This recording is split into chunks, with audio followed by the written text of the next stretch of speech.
Baik, bismillahirrahmanirrahim. Assalamualaikum warahmatullahi wabarakatuh. Selamat pagi, salam sejahtera untuk kita semua. Salam, Om Swastiastu, Namo Buddhaya, salam kebajikan untuk kita semua. Alhamdulillah, syukurillah. Pada kesempatan yang berbahagia ini, kami dari podcast KPU Provinsi Kalimantan Tengah kembali datang bersama Belanga Podcast dalam rangka bincang-bincang, di mana pada kesempatan yang berbahagia ini telah hadir di hadapan saya narasumber dari Komisi Informasi Provinsi Kalimantan Tengah. Ketua beliau adalah Bapak Daan Desmond. Ya, selamat pagi Pak Daan. Selamat pagi Mas Eko. Apa kabar? Kabar baik, alhamdulillah. Mohon izin sebelum kita mulai kami perkenalkan juga beliau ini boleh dibilang senior saya juga. Ini senior saya ketika masih di bangku SMP. Ini reuni kembali. Kita sama-sama ya. Kami perkenalkan beliau, nama Bapak, atau saya panggil Mas, mohon izin ya. Oke, silakan. Panggil Mas Daan Desmond ini dilahirkan di Buntok pada tanggal 7 Mei 1975. Dan salah satunya ketika mengikuti proses pendidikan beliau di SMP 1 Negeri Buntok. Ya, betul. Waktu itu kepala sekolahnya Pak Suparto. Betul. Saya juga kebetulan beliau kelas 3, saya kelas 1. Iya, betul. Nah, kemudian juga kami perkenalkan beliau sebelumnya pernah menjadi anggota KPU Kabupaten Barito Selatan tahun 2003-2008. Betul. Ya, kemudian beliau melanjutkan karirnya ke jenjang lebih tinggi, yaitu menjadi anggota KPU Provinsi Kalimantan Tengah tahun 2008-2013. Betul. Dan juga menjadi ketua KPU Provinsi Kalimantan Tengah tahun 2012-2013. Betul. Menggantikan Ibu Faridawati yang menjadi anggota DPR Provinsi Kalimantan Tengah. Betul. Dan terakhir jabatan beliau juga menjadi anggota KPU ya 2013-2018, dan saat ini beliau memimpin Komisi Informasi Provinsi Kalimantan Tengah sebagai ketua. Dan kita masyarakat Kalimantan Tengah pada khususnya mungkin sudah mengetahui beliau ketika menjadi penyelenggara pemilu. Nah, sekarang beliau hadir di tengah-tengah kita, pengen berbagi ya, kita berbincang-bincang tentang bagaimana kesiapan Komisi Informasi ya dalam menghadapi pemilu dan pemilihan di tahun 2024, terlebih nanti juga menjadi informasi kepada masyarakat terkhusus KPU, baik di KPU Provinsi Kalimantan Tengah maupun KPU Kabupaten Kota dan juga kementerian atau kelembagaan lainnya yang pengen mengetahui tentang KI tersebut, dan juga mungkin peserta pemilu dan juga di dalamnya baik itu partai politik, kemudian juga pemantau ataupun masyarakat khususnya pemilih. Nah, berkenaan dengan hal-hal tersebut, untuk lebih mempersingkat waktu, baik pagi hari ini kepada sahabat pemilih, kita memanggil pendengar setia kita adalah sahabat pemilih. Jadi kita mencoba lebih dekat, lebih akrab lagi dengan sahabat pemilih. Baik sahabat pemilih, pada kesempatan pagi hari ini kita pengen mengetahui sejauh mana kesiapan ya ataupun yang akan Komisi Informasi lakukan menghadapi pemilu di 2024. Nah, mungkin ada beberapa hal yang pengen disampaikan kepada Mas Dan, monggo kami persilakan waktunya. Baik, terima kasih Mas Eko selaku pembawa podcast pada hari ini dan sahabat pemilih di Kalimantan Tengah khususnya maupun di seluruh Indonesia pada umumnya. Tentu ya senang sekali ya diajak ngobrol di podcastnya KPU. Ini sebuah media yang bagus untuk menyampaikan informasi ya. Kami juga mengapresiasi kepada KPU Provinsi Kalimantan Tengah punya media yang mengikuti zamannya. Kilas balik sedikit. Ketika di zaman kami dulu menjadi anggota KPU Provinsi ini belum ada dan tidak sepopuler media media sosial itu tidak populer sekarang, apalagi podcast. Nah, sekarang itu sangat populer sehingga mungkin ini menjadi media yang baik untuk menyampaikan informasi. Pertama kami ucapkan selamat dulu kepada KPU Provinsi Kalimantan Tengah karena sudah mendapatkan kategori informatif, bahkan itu menduduki peringkat ketiga ya. Kami ucapkan selamat dan mudah-mudahan ini KPU harus siap-siap dong jadi tempat rujukan bagi badan publik lain untuk melakukan studi banding bagaimana cara mengemas informasi supaya bisa lebih informatif. Tentu saja terkait dengan pemilu dan pemilihan 2024 itu Mas Eko, Komisi Informasi itu telah menyiapkan yang namanya Peraturan Komisi Informasi nomor 1 tahun 2019 tentang standar layanan dan prosedur penyelesaian sengketa informasi terkait dengan pemilu dan pemilihan. Nah, apa saja yang menjadi kesiapan kami Komisi Informasi khususnya Provinsi Kalimantan Tengah dalam menghadapi itu? Nah, itu ada disampaikan peraturan KAI yang saya sebutkan tadi. Itu ada di dalamnya itu secara teknis ya, ada standar pelayanan yang harus menjadi rujukan oleh Komisi Pemilihan Umum, khususnya kalau kita di Kalimantan Tengah, Komisi Pemilihan Umum Provinsi Kalimantan Tengah, dan juga nanti untuk kepentingan pemilu maupun pemilihan tahun 2004. Apabila peraturan itu tidak dirubah, artinya peraturan itu tetap bisa digunakan untuk pemilu 2024 yang akan datang. Sepanjang mungkin kalau tidak ada perubahan terhadap undang-undang pemilu maupun pemilihan, karena itu di dasar pertimbangannya mengikuti itu. Nah, saya kira itu beberapa aspek yang kami siapkan terutama oleh KI Pusat. Tapi ini lucu Mas. Kalau kita berbicara kelembagaan, kalau kita KI itu kan, kalau KPU kan hierarki sifatnya. Nah, hierarki dari anggaran, regulasi, tata organisasi dan sebagainya dari pusat, provinsi sampai kabupaten. Nah, kalau KI itu beda. Nah, KI itu regulasinya dibuat oleh Komisi Informasi Pusat. Sementara kami tidak bersifat hierarki. Anggaran, kepegawaian dan keuangan itu didapatkan dari APBD bukan dari APBN. Nah, kalau KPU kan dari APBN. Nah, bedanya situ, tapi regulasinya kami menggunakan dari regulasi yang dibuat oleh Komisi Informasi Pusat. Nah, itu ada bedanya nih. Nah, situ mungkin itu garis besar sedikit, Mas. Ya, terima kasih Mas Daan. Ini gambaran awal tentang KI. Terima kasih, dan kita informasikan juga kepada sahabat pemilih, memang predikat yang didapat peringkat 3 ya. Iya, betul. Informatif ini menjadi tantangan terbesar kita juga nanti di tahun-tahun yang akan datang. Dan kita juga informasikan bahwa Komisi Pemilihan Umum Provinsi Kalimantan Tengah juga mendapat peringkat 8 untuk nasional, KPU nasional. Dan alhamdulillah pencapaian ini juga berkat kerjasama di internal kita, dan tentunya berupaya sebaik mungkin untuk memberikan pelayanan sesuai dengan slogan kita, KPU melayani. Nah, kedepannya menghadapi pemilu di 2024 tentu jajaran sekretariat khususnya yang ada di naungan PPID, kita berupaya untuk memberikan informasi yang lebih baik. Nah, berkenaan dengan proses pemberian informasi-informasi mungkin bisa disampaikan juga Mas Daan, karena kan masyarakat ini sebagian mungkin perlu juga mendapatkan informasi bagaimana misalnya untuk informasi-informasi misalnya yang berkala seperti apa, kemudian informasi yang setiap saat serta informasi yang dikecualikan, karena tidak serta-merta semua informasi itu bisa diberikan kepada si pemohon ya.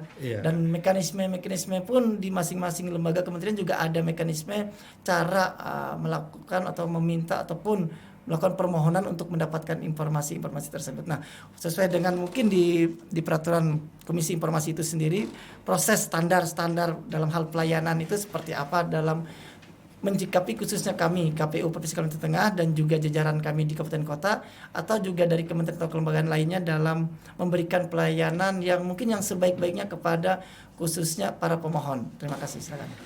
Baik, Mas Eko, begini, karena khusus KPU itu kan bekerja berdasarkan tahapan di dalam pemilu maupun pemilihan, sehingga waktunya itu cepat. Nah, sedang di Undang-Undang 14 tahun 2008 tentang informasi tentang informasi publik itu menyebutkan 100 hari kerja dalam menyelesaikan sengketa informasi. Nah, karena ini di KPU ini tahapannya cepat, makanya Komisi Informasi mengeluarkan peraturan Komisi Informasi nomor 1 tahun 2019 tadi untuk mengantisipasi terkait dengan tahapan yang dibuat KPU yang cepat itu, yang dibuat oleh penyelenggara yang cepat itu, sehingga proses-proses yang terkait dengan pemberian informasi maupun melakukan sengketa itu bisa dipercepat mengikuti tahapan yang tersedia. Ya. Terima kasih Mas. Jadi memang kita berupaya semaksimal mungkin, dan kita informasikan juga alhamdulillah di 2020 kita tidak ada sengketa berkenaan dengan informasi, dan setiap permohonan yang meminta informasi di KPU kita maksimalkan memberikan data-data sesuai dengan peraturan yang berlaku. Dan juga kita informasikan memang di KPU ini dalam memberikan informasi kita ada dua metode, baik offline maupun yang online-nya. Karena di 2020 ini masuk di masa pandemi, untuk mempermudah permohonan pun kami memberikan pelayanan dalam bentuk yang online. Kalau yang offline mungkin bisa langsung datang ke kantor KPU melakukan proses permohonan ya. Kemudian juga nanti 10+7 hari kita mencoba memberikan data informasi kepada si pemohon tersebut, sampai akhirnya nanti apakah si pemohon ini bisa menerima atau tidak. Kalau tidak, nanti lanjut lagi kepada ketua ya atau pejabat PPID-nya untuk meminta data, sampai akhirnya kalau masih belum puas, nah ini larinya ke sengketa ya. Lari ke sengketa itu kalau yang offline. Sedangkan yang online kita sama, kita menerima permohonan ya, kemudian memproses, kemudian juga mengirim balasan. Jadi karena metodenya online, maka kita pun akan beri jawaban secara online pula. Nah, berkenaan dengan proses-proses ini tadi, tentu menghadapi pemilu di 2024 kita berharap, kita berdoa bersama semoga pandemi ini cepat berakhir, sehingga proses tatap muka itu bisa segera dilaksanakan. Dan ini juga kita sampaikan kepada sahabat pemilih, mohon izin kita lepas masker ini dalam kondisi kita sudah terakhir proses rapid ya, swab sudah, dan ini bisa kita informasikan kondisi kita dalam keadaan steril di ruangan ini. Dan juga kami informasikan kepada sahabat pemilih bahwa keberadaan KI ini tentu juga banyak membantu, khususnya bagi pemohon ya, untuk mendapatkan informasi bukan hanya di KPU tapi juga di lembaga kementerian lainnya. Nah, kedepannya pun kita pengen mengetahui juga nanti mekanisme sengketa, karena kan tidak menutup kemungkinan kalau pertahapan nanti juga KPU ini terbatas sumber daya manusianya, Mas Daan. Kemudian ketika ada berproses ya, meminta data informasi, nah, ketika proses tahapan ini nanti masuk tahapan krusial juga. Nah, ini memang akan menjadi satu tantangan tersendiri bagi khususnya penyelenggara pemilu. Nah, untuk mengantisipasi otomatis kami berupaya sebaik mungkin. Seandainya terjadi ya proses yang mungkin tidak diharapkan khususnya bagi pemohon karena data-data tidak didapatkan yang mereka harapkan. Nah, ini tentu kita akan lanjut ke proses sengketa. Nah, proses sengketa ini nanti mekanisme seperti apa paling tidak untuk diketahui juga baik dari jajaran Komisi Pemilihan Umum ya, ataupun juga dari kelembagaan kementerian ataupun dari masyarakat pada umumnya. Mohon informasinya, Mas. Ya, baik Mas Eko, tadi mungkin kurang ya saya jelaskan. Itu yang pertama itu begini, di dalam Undang-Undang 14 tahun 2008 itu ada 4 kategori informasi. Pertama, informasi berkala. Kedua, informasi tersedia setiap saat, informasi serta-merta, dan informasi yang dikecualikan. Nah, apa saja yang informasi-informasi itu tentu saja misal itu begini, kalau berkala itu misalnya informasi tentang laporan keuangan, nah itu bisa berkala. Kemudian yang tersedia setiap saat itu informasi tentang tahapan jadwal program pemilu, pemilihan, itu harus tersedia setiap saat. Serta merta itu misalnya diantaranya misalnya ada perubahan terkait dengan peraturan yang kalau di KPU yang saya pahami itu dalam bentuk surat edaran ya, atau merubah terkait dengan ada pasal di dalam peraturan yang itu ada perubahan, misalnya dalam surat edaran disebut bla bla bla. Nah, itu informasi yang harus disampaikan secepatnya karena peserta pemilu perlu tahu untuk bisa mengantisipasi terhadap itu. Kemudian yang dikecualikan itu yang saya pahami itu adalah daftar pemilih. Nah, daftar pemilih itu kan diantaranya ada nama, ada alamat, ada jenis kelamin, pendidikan, nomor NIK, nomor NKK dan seterusnya. Nah, saya pahami misalnya di KPU itu menetapkan pengecualian terhadap itu informasi yang terbuka sebagian. Nah, karena informasi terbuka sebagian, jadi mereka menutup bagian tertentu dari NIK itu sehingga hanya diinformasikan nomor yang tidak secara keseluruhan agar data pemilih yang ada dalam di situ menjadi aman. Nah, itu contohnya yang dikecualikan.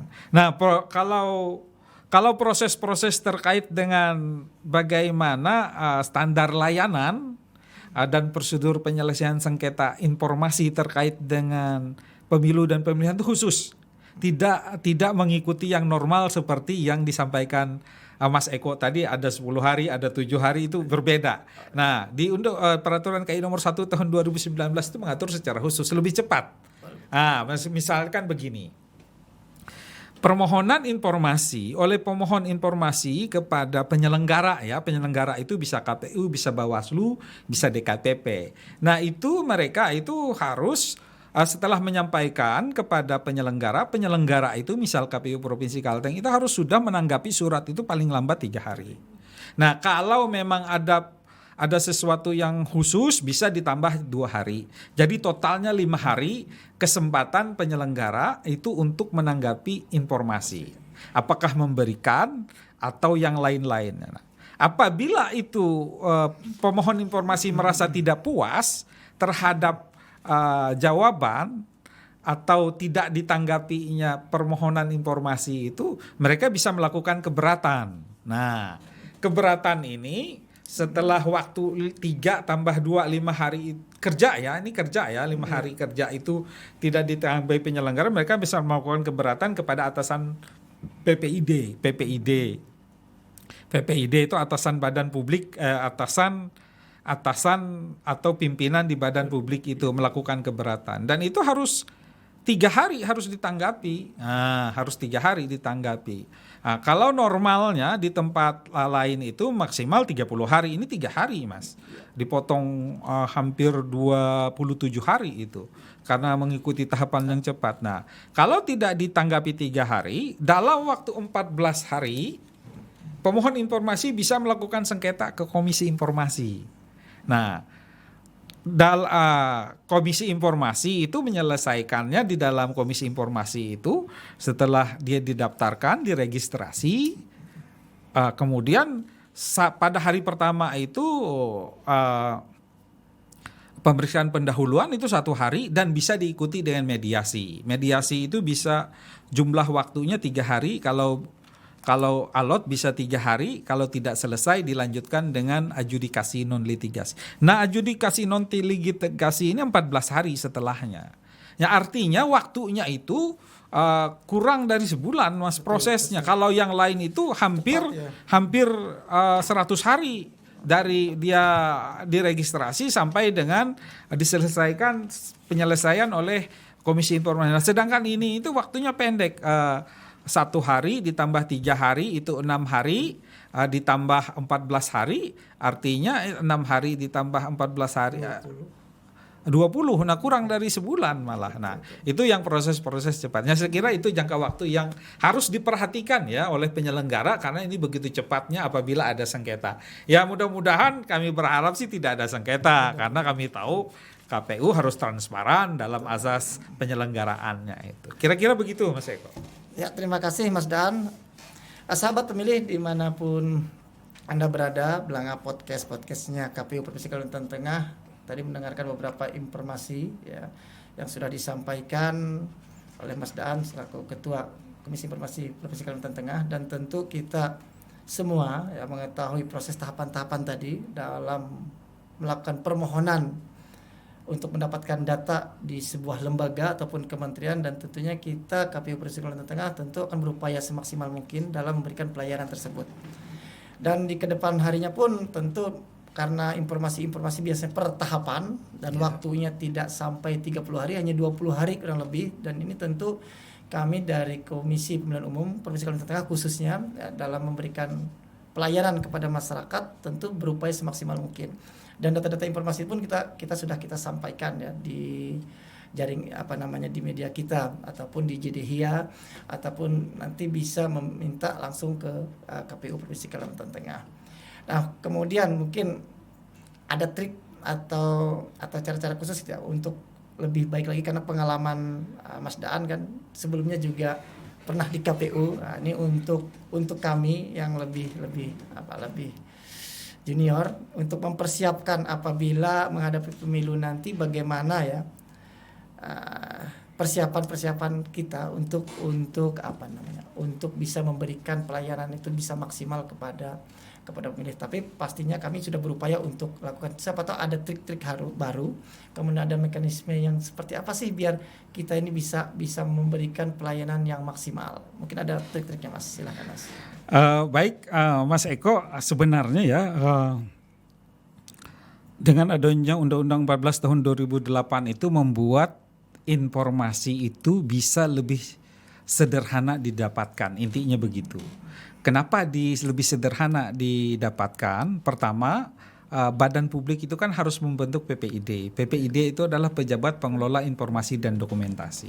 Sehingga nanti itu begini, semua pemohon informasi kepada suatu badan publik itu dia tidak terlalu melewati birokrasi yang panjang. Cukup dia menyurati badan publik itu, kemudian apabila terkait dengan permohonan informasi itu langsung hanya kepada PPID.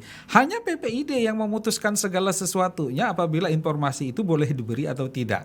Karena PPID itu harus sudah menetapkan daftar informasi publik. Daftar informasi publik tadi yang ada di situ, ada dalamnya informasi berkala, tersedia setiap saat dan serta merta dan dikecualikan. Nah, jadi pejabat yang ada di PPID pada badan publik itu, misalnya di KPU ini, begitu ada surat masuk terkait permohonan informasi, dia sendiri yang memutuskan, tidak perlu lagi. Kalau zaman kami dulu ya, itu panjang, Mas, dari ketua masuk ke anggota. Kemudian anggota ini mendisposisi lagi ke bagian mana yang sesuai dengan permintaan informasi itu terlalu panjang. Karena sekarang ini dipotong dengan DIP. Kalau punya daftar informasi publik itu PPID tinggal lihat daftar informasi publik, ada nggak ini informasi. Nah, kalau ada ya diberi, kalau dikecualikan ya disampaikan pengecualian. Nah, kecuali kalau itu belum ditetapkan dalam DIP, barulah PPID ini berkonsultasi dengan atasannya apakah informasi itu diberi atau tidak. Intinya tuh begini, informasi itu tekniknya supaya tidak terlalu ribet dalam memberikan pelayanan informasi ini, kan kita ini sudah canggih kan, Mas.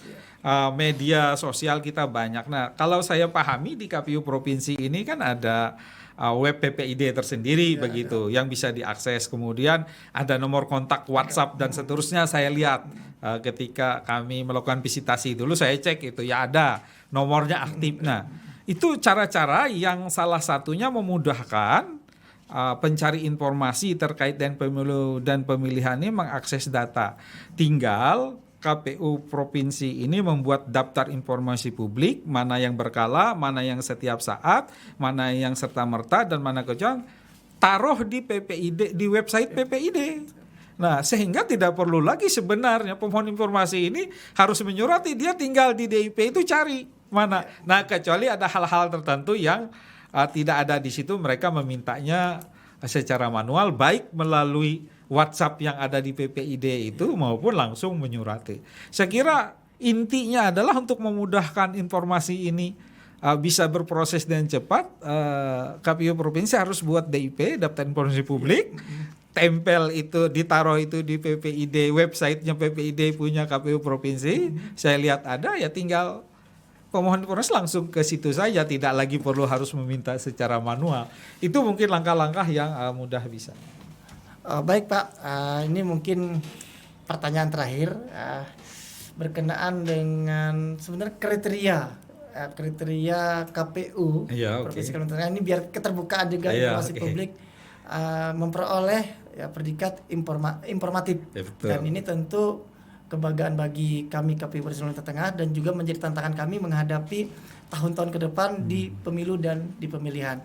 Nah, ini seperti apa Pak untuk kriteria-kriteria tersebut, dan sehingga kami juga bisa mengetahui, bahkan bisa lebih memperbaiki lagi, bahkan juga informasi untuk kelembagaan kementerian yang nanti menyaksikan juga bisa sama-sama berbenah untuk bisa lebih baik lagi.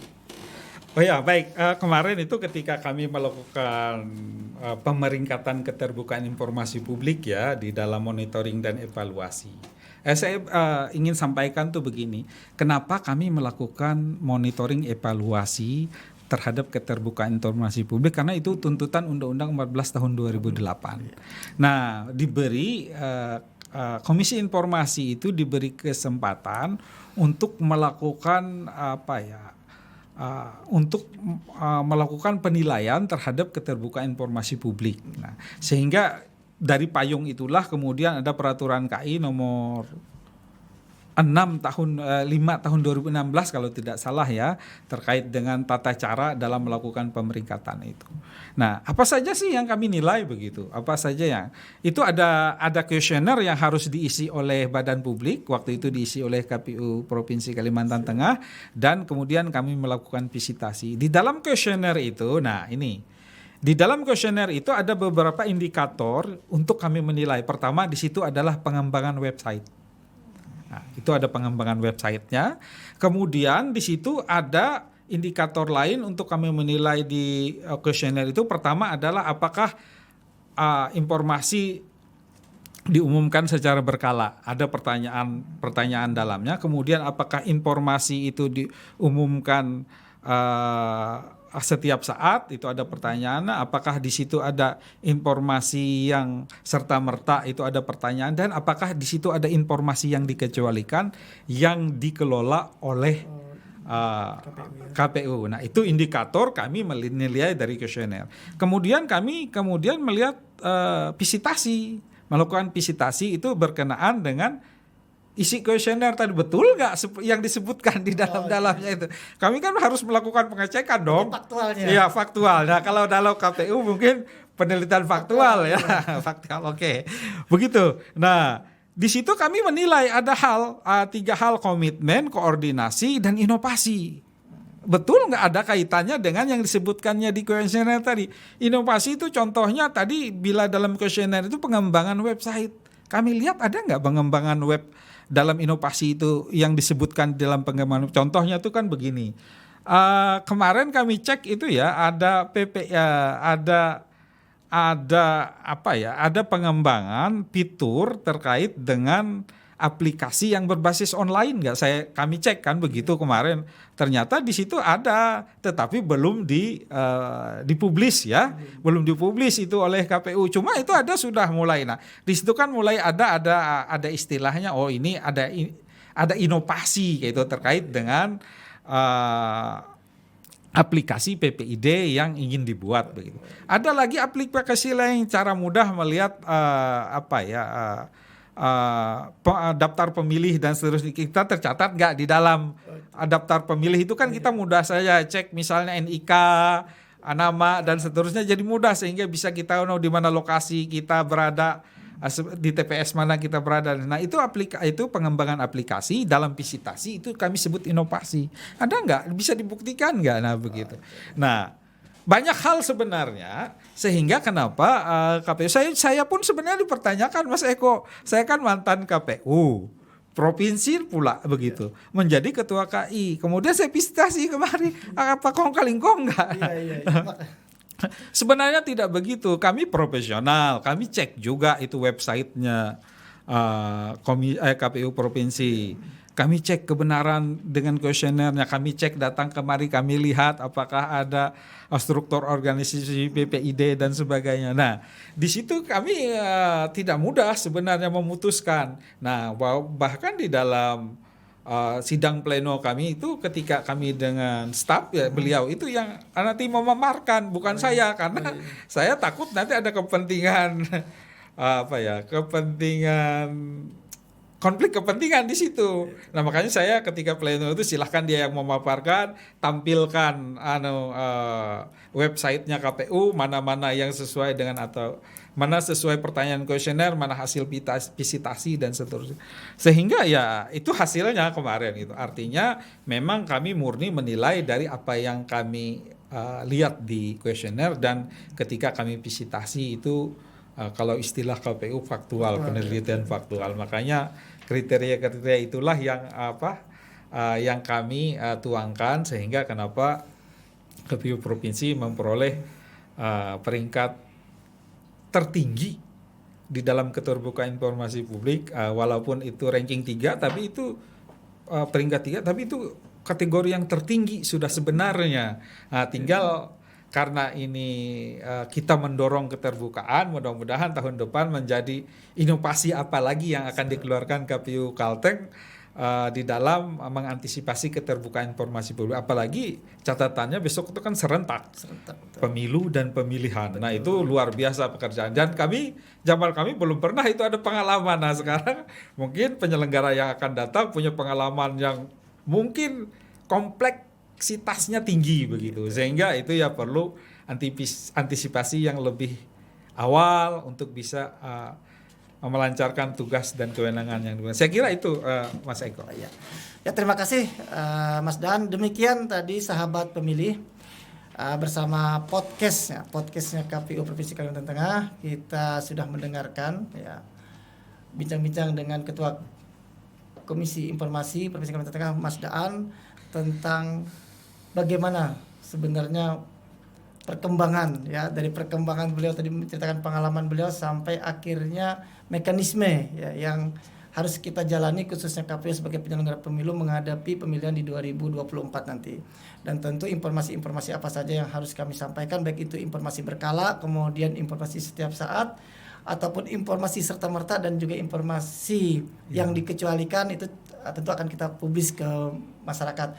Dan juga bahkan tadi untuk masalah mendapatkan informasi pun, web PPID pun itu mungkin cara paling mudah untuk mendapatkan informasi tentang kepemiluan khususnya dari KPU. Walaupun kita juga membuka dua jalur ya, baik secara langsung ataupun secara online untuk mendapatkan informasi.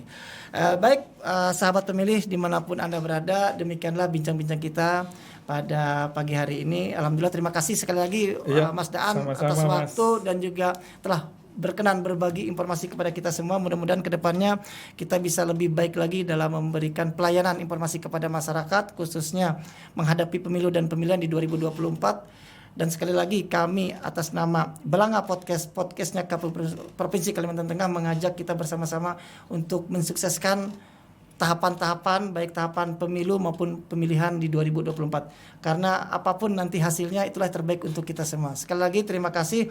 Mohon maaf atas segala kekurangannya. Akhirul kalam. Assalamualaikum warahmatullahi wabarakatuh. Selamat siang, salam sejahtera untuk kita semua. Om Santi Santi Santi Om.